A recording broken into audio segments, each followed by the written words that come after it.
5 years had passed since humanity departed the Galactic Council, and the galaxy had learned to survive without them. Barely. The Grand Council Chamber of Unity Prime looked different now. 17 seats stood empty where species had withdrawn from the Alliance. The beautiful station that once symbolized galactic unity now operated with a skeleton crew, many of its sectors still dark from failures that had never been properly repaired, but one seat remained different from all the others. The human section had been preserved exactly as it was the day Helen Grant walked out. No other species was allowed to sit there. No equipment was moved. It stood as a silent reminder of what they had lost.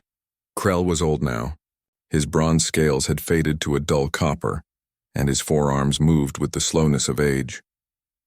But he still came to the council chamber every day, still maintained his vigil at the border of human space, still sent messages that never received replies. The galaxy had survived, but it had regressed.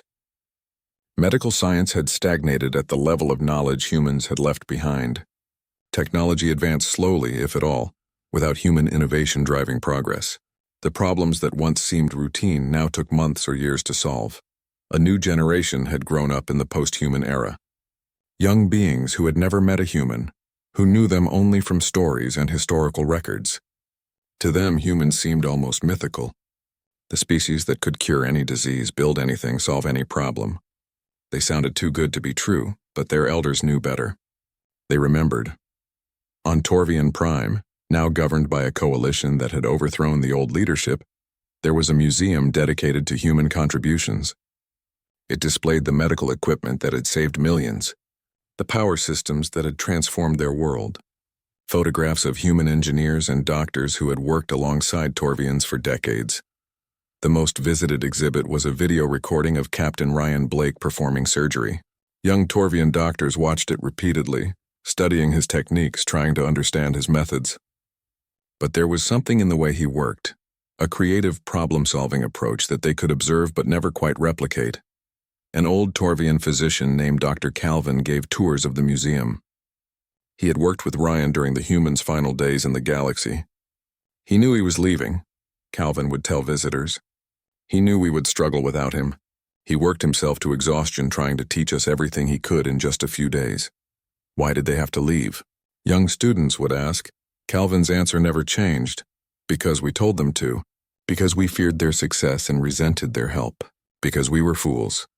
On the Makari homeworld, the famine that had been predicted never fully materialized, thanks to the supply caches humanity had left behind. But food production remained a fraction of what it had been during the human era.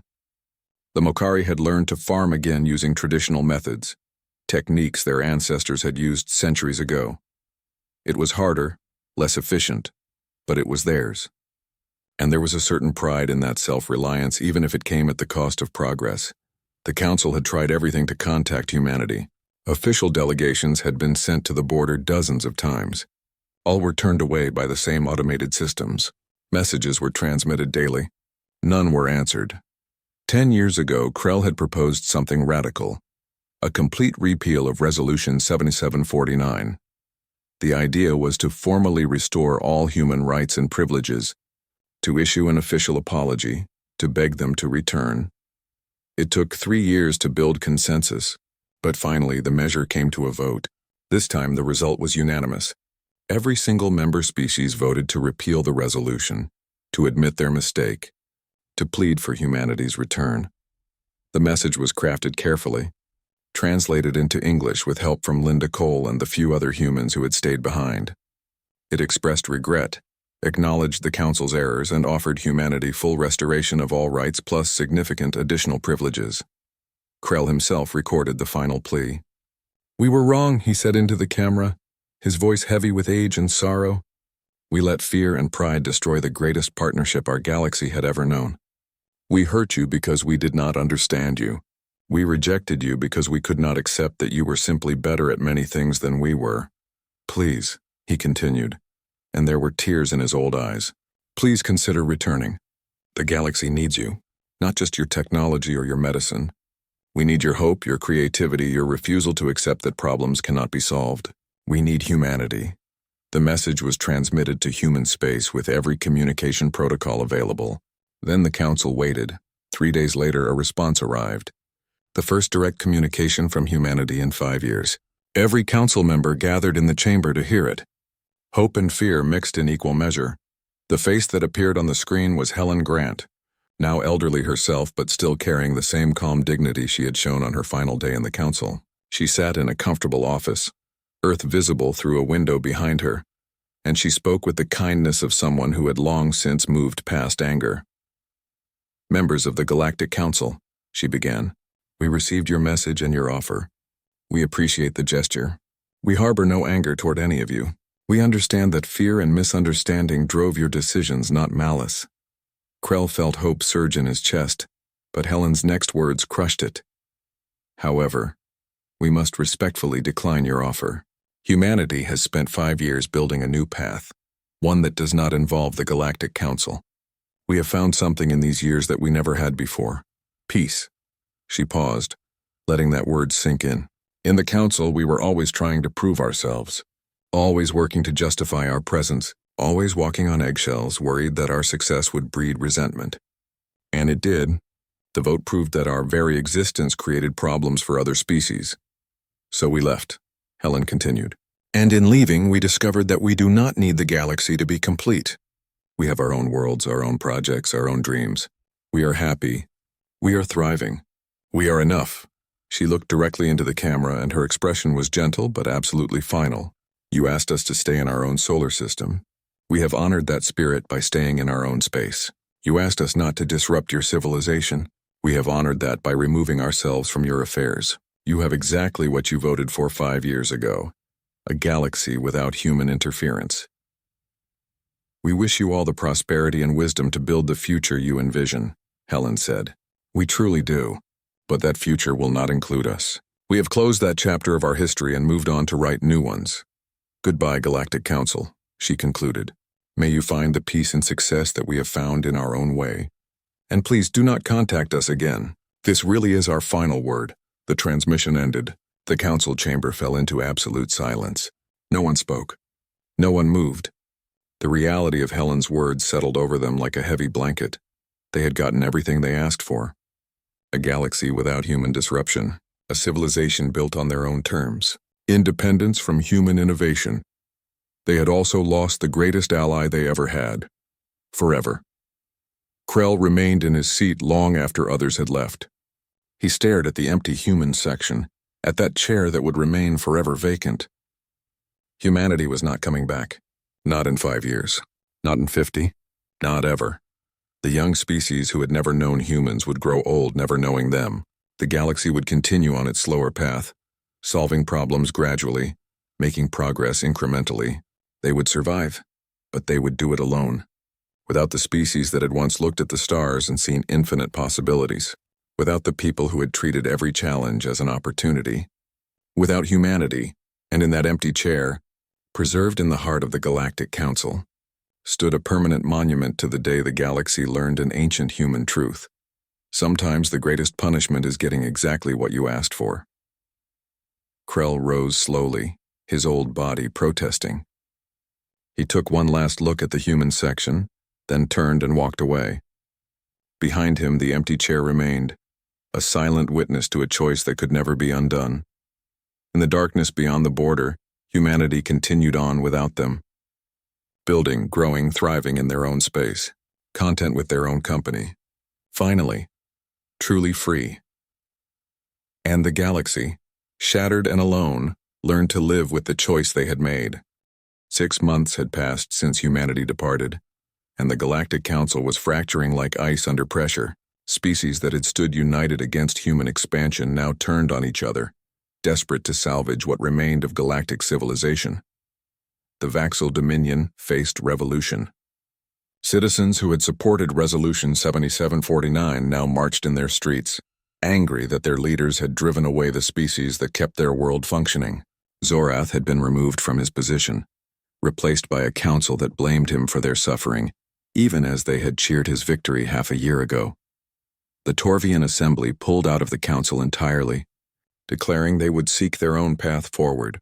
3 other species followed within weeks. The great alliance that had governed the galaxy for millennia was crumbling. Krell watched it all from his office on Unity Prime, a station that now operated at barely 50% capacity. Half the sectors were sealed off due to system failures no one could repair. The great symbol of galactic unity had become a monument to their collective failure. He had spent months reviewing every interaction humanity had with the Council, trying to understand what they had missed. The answer was clear in hindsight. Humans had been essential to everything, but their contributions had seemed so effortless that other species had taken them for granted. A human engineer would fix a problem in minutes that took others days to understand. A human doctor would cure a disease that had plagued a species for generations. A human scientist would have a breakthrough that opened entire new fields of study. It had seemed like magic, but it was not magic. It was simply how humans approached the universe, with creativity and determination that other species could not match. And now they were gone. Krell made a decision. The Council had proven itself incapable of solving this crisis. Politics and pride had paralyzed any real action. If humanity was to be found, if contact was to be made, it would have to happen outside official channels. He gathered a small team he trusted. Vera, his young assistant who had proven wise beyond her years. Chen, a Mokari navigator who knew unmapped space routes better than anyone. And Linda Cole, a human who had married a Savorian before the Exodus and chosen to stay with her spouse rather than return to human space. Linda had not spoken to her own people in months. She carried the weight of that separation in her eyes every day, but she understood humans in a way no other Council species could, and she was willing to help. They will not want to be found, Linda warned, as Krell's team prepared their ship for departure. If humanity wanted contact, they would have reached out by now. The fact that they have not tells you everything you need to know. I have to try, Krell said simply. Even if they reject us, I need to know I tried. They launched in secret, using Chen's knowledge to navigate through uncharted regions where Council patrols never traveled. For weeks they searched, following rumors of human activity, investigating distant stations, looking for any sign of where humanity might have gone. What they found instead were gifts. On a remote station in the outer spiral, they discovered a cache of supplies hidden in an abandoned warehouse. Medical equipment, food synthesizers, power generators, all of human design but simplified, made to be maintained by non-human engineers. There were instruction manuals too, written in 12 different languages explaining basic maintenance procedures. They are helping us, Vera said, reading through the manuals. Even after everything, they are still trying to help. They found more caches as they continued their search. Each one was carefully placed near struggling colonies or stations. Each one contained exactly what that population needed most.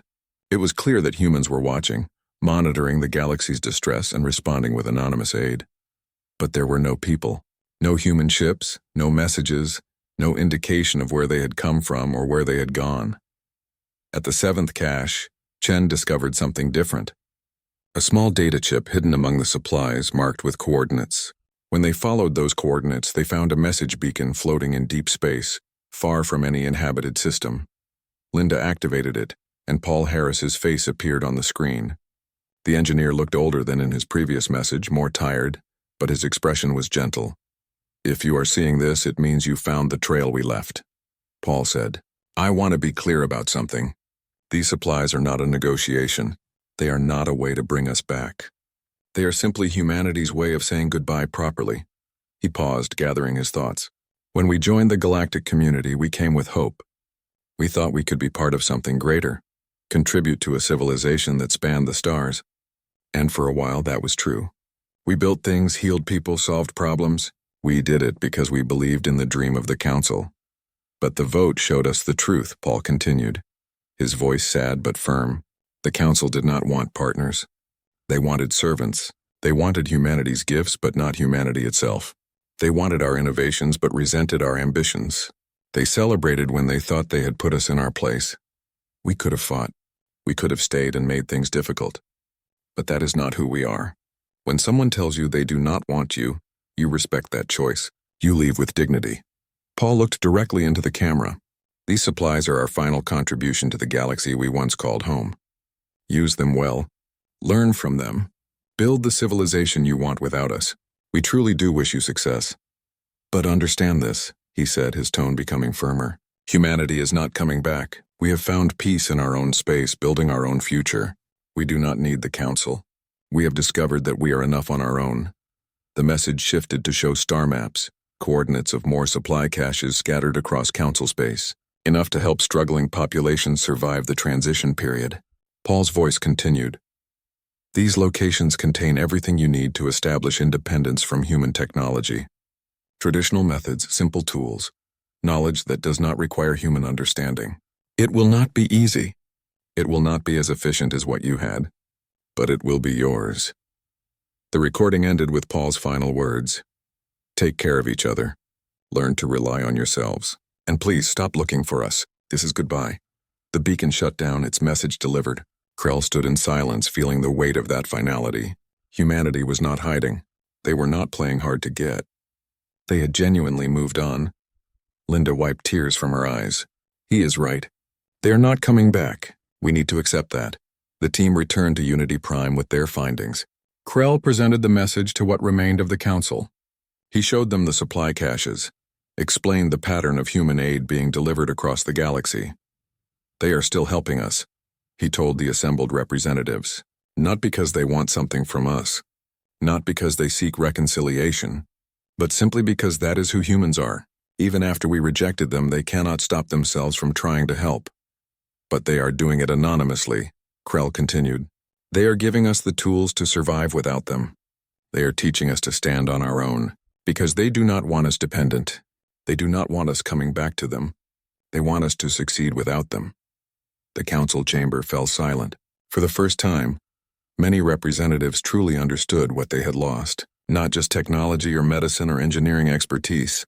They had lost a species that genuinely cared about the well-being of others, even others who had rejected them.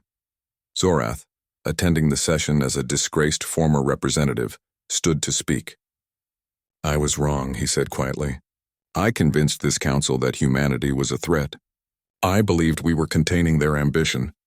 I did not realize that their ambition was to help us all succeed together. He looked around the chamber. They were never our enemies. They were the best friends we ever had, and we threw that friendship away. Krell nodded slowly. The question now is, what do we do about it? 1 month after the vote, the galaxy was dying. Not literally, not all at once, but slowly. System by system, like a body shutting down when vital organs failed. The power station on Torvian Prime went dark on a Monday. Engineers had been trying to fix a problem with the main reactor for 3 days, following maintenance protocols that human technicians had established decades ago. But the protocols assumed a level of understanding that the Torvian engineers simply did not have. When they made a small mistake in the cooling system, the automatic safeties shut everything down. 20 million Torvians lost power. Hospitals switched to emergency backup systems that would last maybe a week.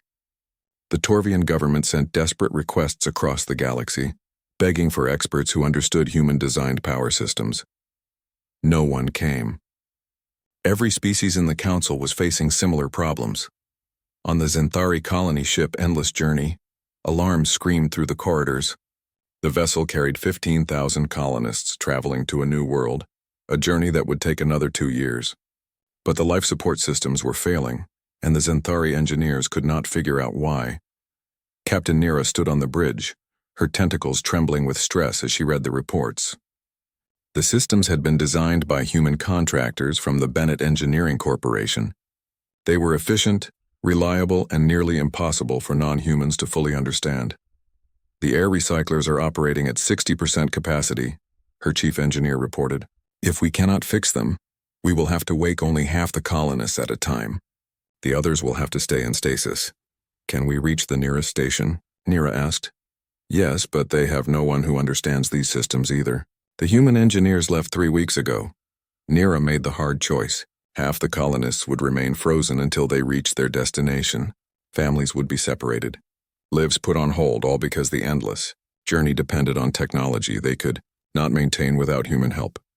The medical crisis hit hardest in the Mokari Union, a plague that should have been easily treatable with human medicine was now spreading unchecked. The Mokari had the medicine, produced in factories built by human pharmaceutical companies, but the production facilities were failing one by one.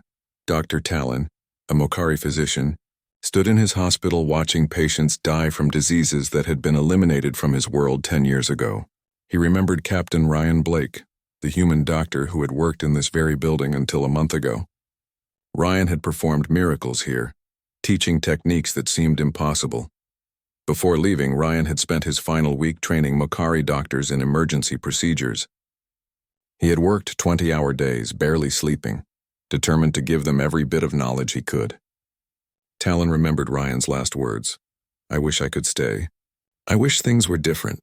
Take care of them for me." Now Talon understood that Ryan had known what was coming. The human doctor had tried to prepare them, but a week of training could not replace years of experience and education. Every day, Talon lost patients he knew Ryan could have saved. The agricultural collapse came slower, but was just as devastating. Human scientists had revolutionized farming across the galaxy, developing crop strains that grew faster, produced more, and required less water. The systems were automated, efficient, and built on principles of genetics and chemistry that other species had never fully mastered. On the farming world of Green Haven, crops that should have been thriving were withering in the fields. The automated systems were malfunctioning, and no one knew how to fix them. The Mokari farmers stared at displays filled with numbers and codes they could not interpret. "The humans made it look easy," said Farmer Kento, a third-generation agriculturalist. "They would look at these screens and immediately know what the plants needed.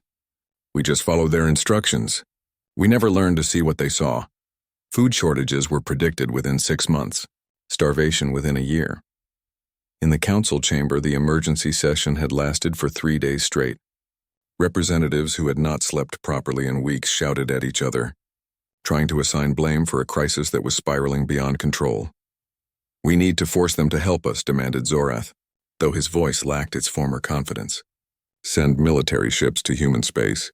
Make them understand they have responsibilities." Krell slammed his forearms on the table. "With what? Half our fleet cannot operate without human-maintained systems, and the ships that can move would be destroyed the moment they crossed human borders. Did you not read my report? Then what do you suggest?" Zorath shot back. "That we simply accept this catastrophe?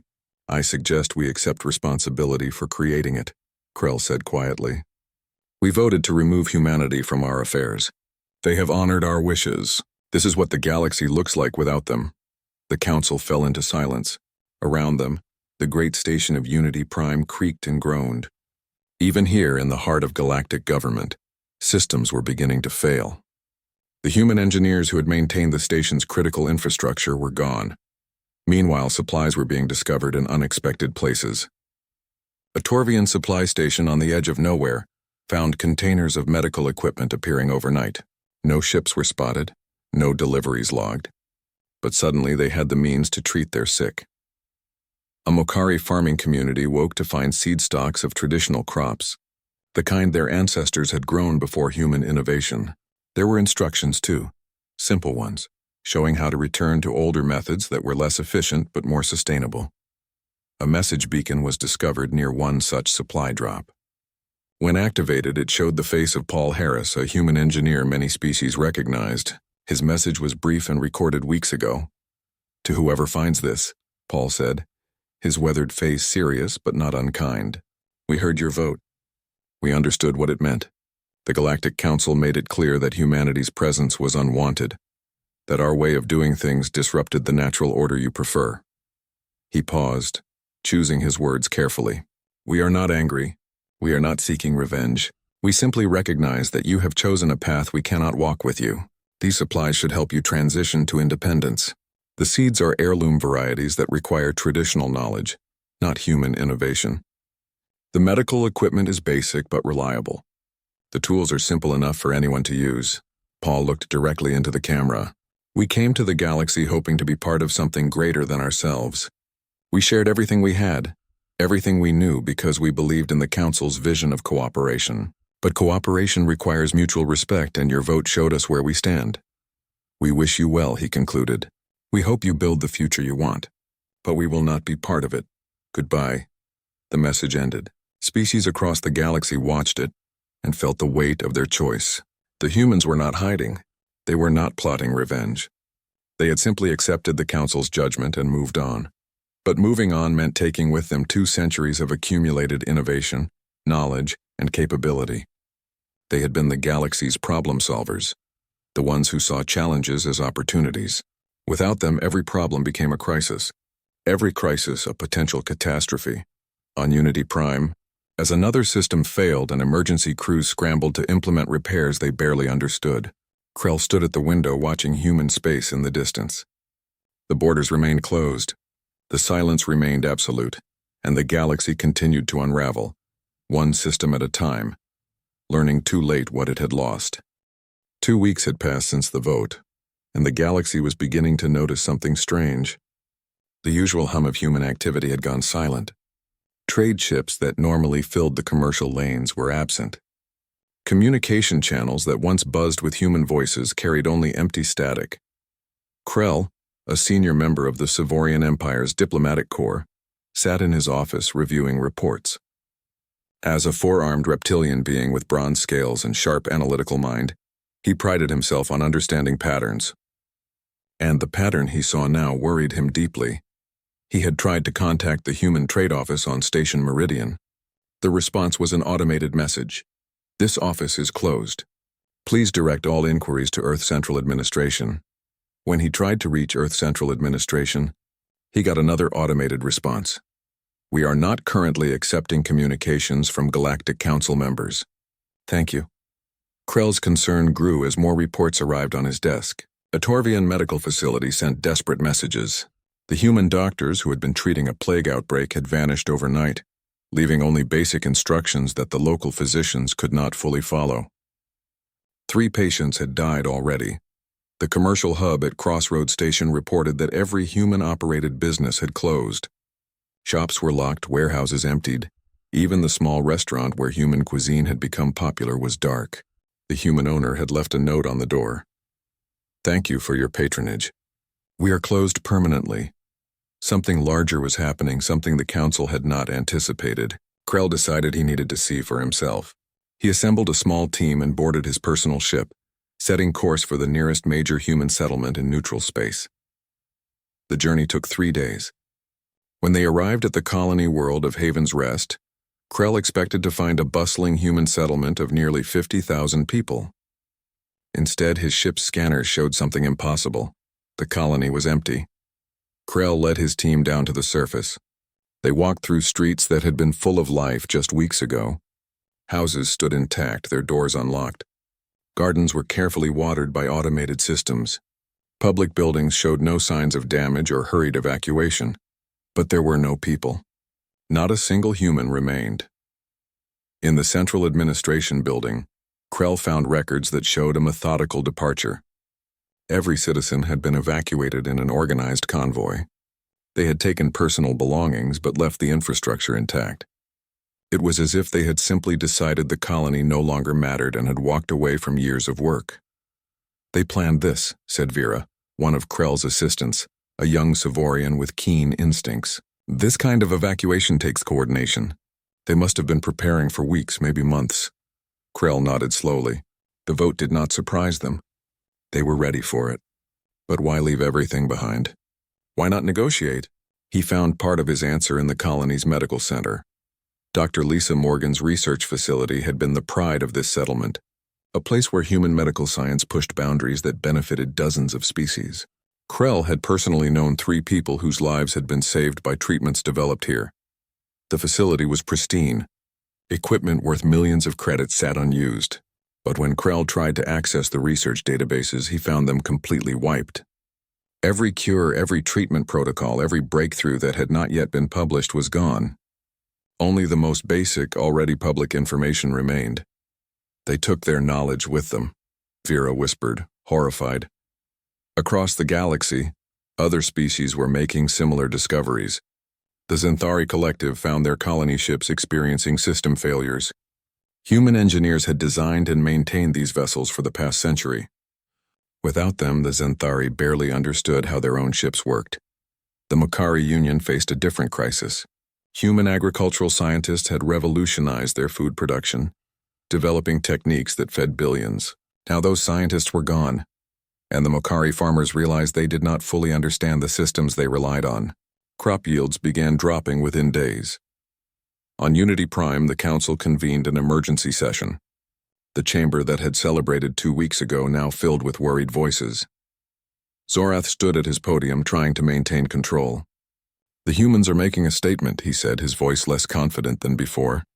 "They will realize they need us as much as we need them. They will return." But Krell was no longer convinced. He had seen too much.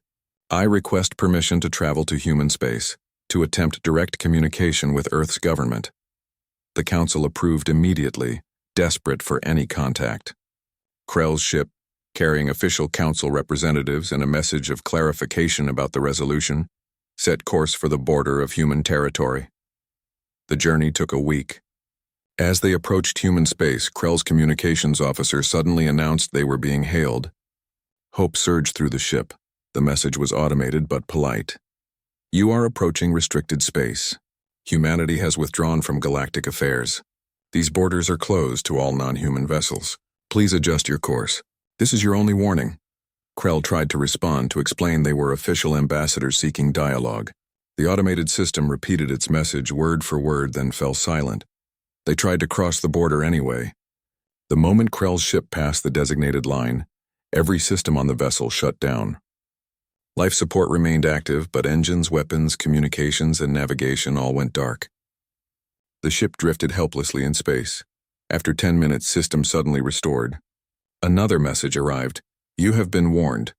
Humanity seeks no conflict with the Galactic Council, but we will defend our borders. Please depart." Krell ordered the retreat. As his ship limped away, he stared at the vast expanse of human space now sealed behind technology his people could not breach or understand. How long had humans possessed such capabilities? How much had they hidden from the Council? Back on Unity Prime, Krell delivered his report to a shaken Council. The humans were not coming back. They were not negotiating. They had simply removed themselves from galactic society completely. The economic reports began arriving the next day. Galactic trade had dropped by 30%. Medical facilities across Council space reported supply shortages. Infrastructure failures were being reported from a dozen different sectors. In the Council chamber, representatives who had voted enthusiastically for Resolution 7749 now looked at each other with growing unease.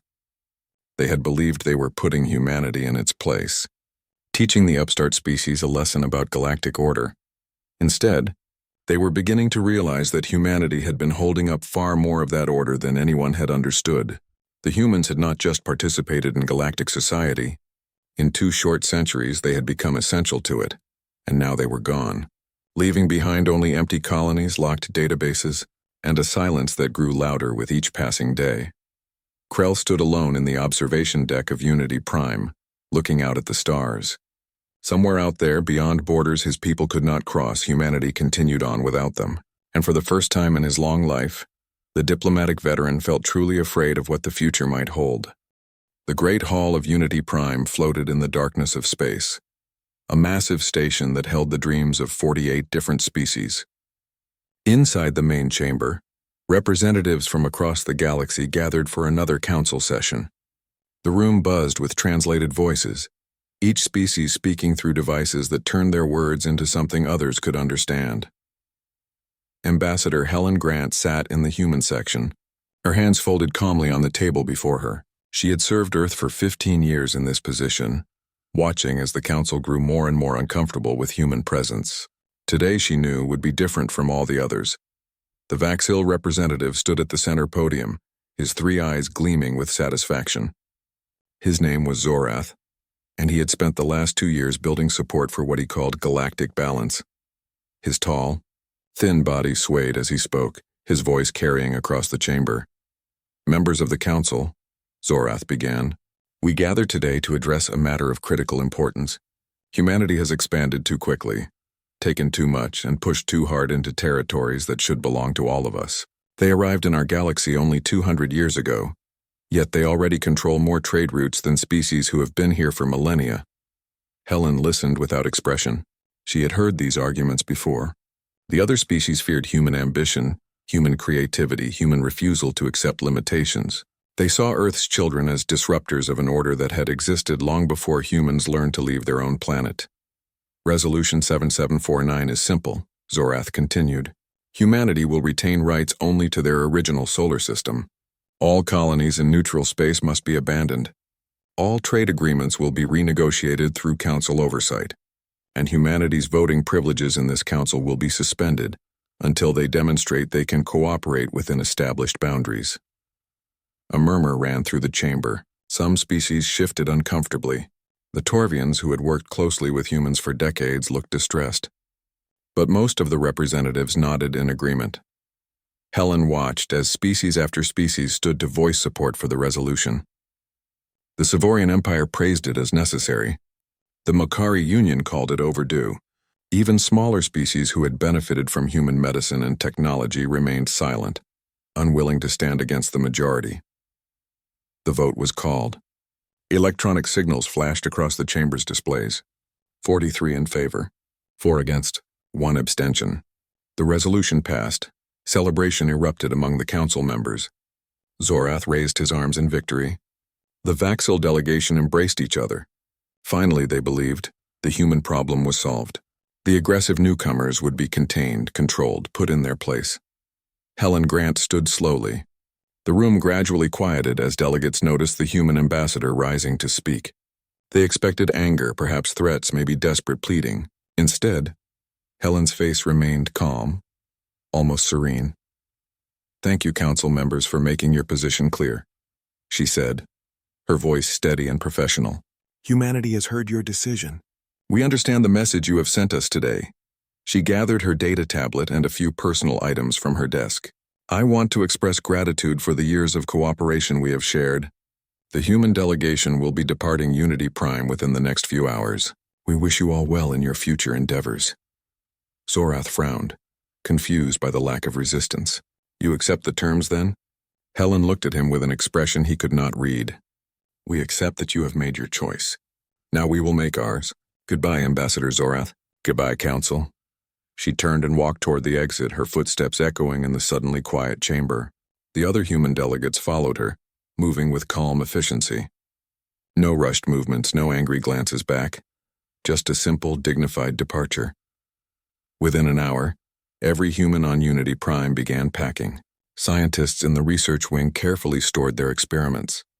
Traders in the commercial sector closed their shops. Engineers who maintained critical station systems trained their replacements in rapid sessions, showing other species how to operate equipment they had never fully understood. By evening, the first human ships were undocking from the station. More followed through the night. The exodus was orderly, quiet, and strangely final. In her personal quarters aboard the transport ship Destiny, Helen recorded a message that would be sent to every human settlement, station, and colony across the galaxy. Her words were simple. "The Council has voted, come home. It is time." Across known space, humans received the message. In the Arcturus sector, Dr. Lisa Morgan looked at her medical research facility, at the cures she had been developing for species who had just voted against her people. She saved her data, locked it behind encryption that only humans could break, and prepared to leave. On the trading station Crossroads, Captain Ryan Blake finished his last surgery, saving the life of a Makari child. He showed the local doctors what he had done, gave them what supplies he could spare, then quietly boarded his ship. In the industrial zones of the Frontier Reach, human engineers left behind facilities they had built, machines they had designed, systems they had optimized. They left instruction manuals, but the manuals were written for people who understood human thinking, human problem-solving, human innovation. The council members noticed the departures but assumed humans were simply being dramatic. They would cool off, realize they had no choice, and return to accept the new limitations. After all, where else could humanity go? The galaxy was the only stage large enough for their ambitions, but as days passed, the departures did not slow. They accelerated. Every human in council space was leaving, moving with purpose toward human-controlled territory. They did not argue, did not negotiate, did not protest. They simply left. In the council chamber, Zorath stood before the empty human seats. He had won, he told himself. The resolution had passed. Humanity was being put in its place. But something in the silence of those empty chairs made him uneasy. The humans had not fought. They had not raged. They had simply heard the galaxy's judgment and walked away. He did not yet understand that this quiet departure was not a retreat. It was a divorce, and like any divorce, both sides would soon discover what they had lost. The last human ship left Unity Prime on a Tuesday morning, standard galactic time. Ambassador Helen Grant stood at the viewport, watching the great station shrink into the distance. She felt no anger, no bitterness, only a strange sense of relief. Behind her, the galaxy continued turning, and ahead of her, humanity's future waited, separate and unknown,